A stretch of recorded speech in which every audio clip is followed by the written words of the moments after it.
Hello, statistics and pre-calculus. You looked at what happens when you have the same denominator. What happens when you don't have the same denominator? Where do we go from here? Tricky.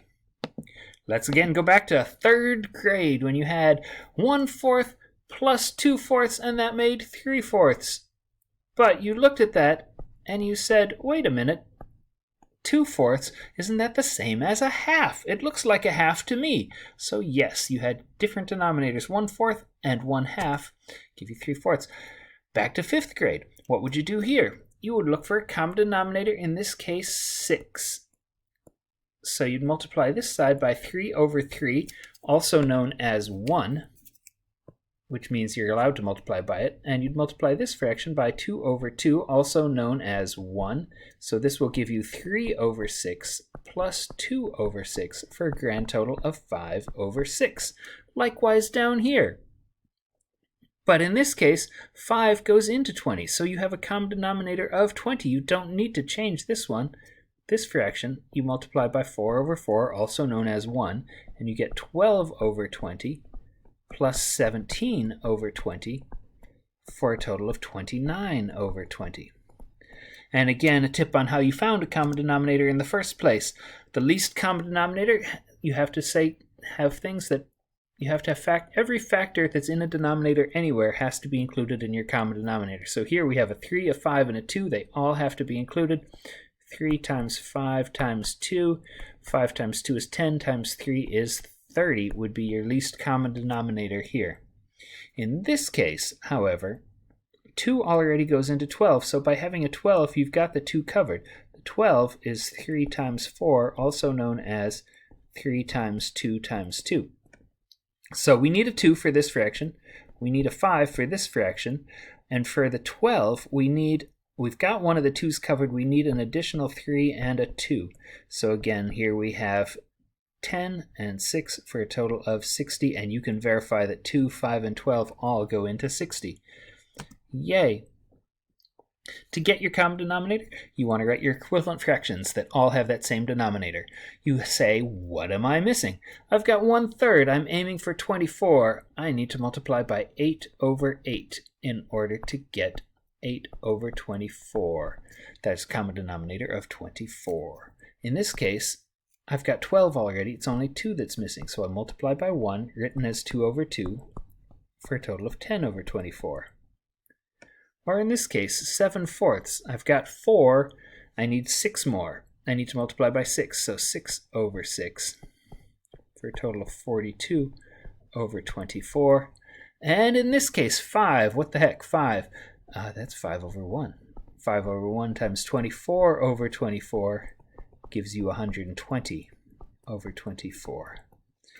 What about if you had an algebraic expression instead of a number? Whoa. I'm looking for an equivalent fraction that has a denominator of x minus 7 times x plus 3. Well, this one here already has the x plus 3. So what I'm going to do is multiply by 1.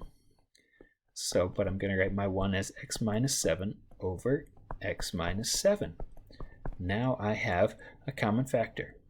It's x plus 11 times x minus 7 over x plus 3 times x minus 7, which is the same denominator we were looking at.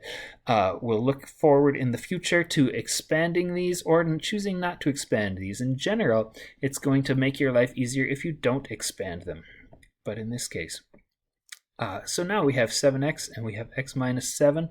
We're looking for a denominator of x minus 7 and x plus 3, so we need to multiply by x plus 3 over x plus 3, also known as 1.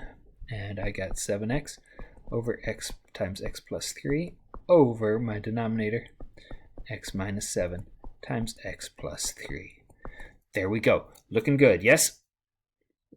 All right, ready to move on. What about working these? First thing, write your restrictions. It's not such a huge deal right now, but when we start simplifying the expressions or multiplying or dividing them, some of the things that need to be restrictions will not be so obvious unless you write them down from the very beginning. So we're going to write them down from the very beginning. My restrictions here, x cannot be -3, x cannot be 1, because that -3 would make this fraction 0, the denominator of this fraction 0.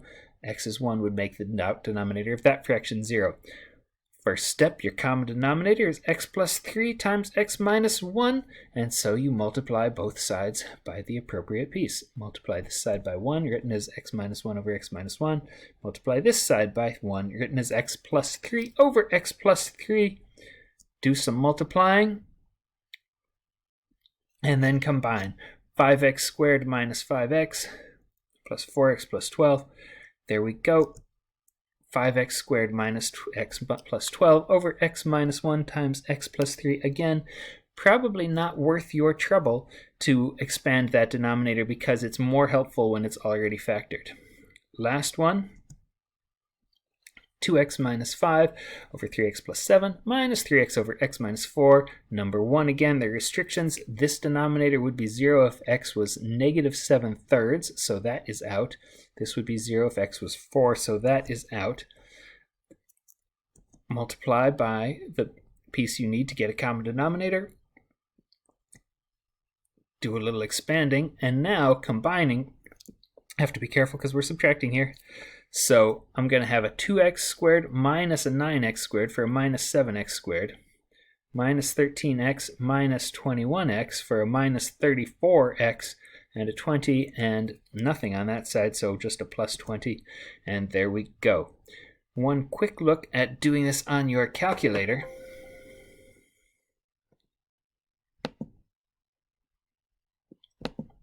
You can do this on your calculator. I'm going to go to this page first, where we had these.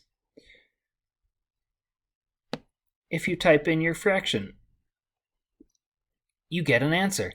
This is not actually a helpful answer. It's true, but not helpful. Like if you said, how do I rationalize a denominator? And I said, did you know that orange juice is fairly acidic? It's true, but it's not helpful. So I want a common denominator. You can find common denominator under Algebra, Fraction Tools, Common Denominator, choice number 4. You find the common denominator for those. It comes out in factored form. If you want to verify, you can factor it to see what you've got. Once again, using the other version, the other example, we get an example that here that is not helpful, true but not helpful, and then we combine it into other pieces, and there it goes. All set. Moving on. Next time we get reducing fractions become simplifying rational expressions. Looking forward to seeing you next time.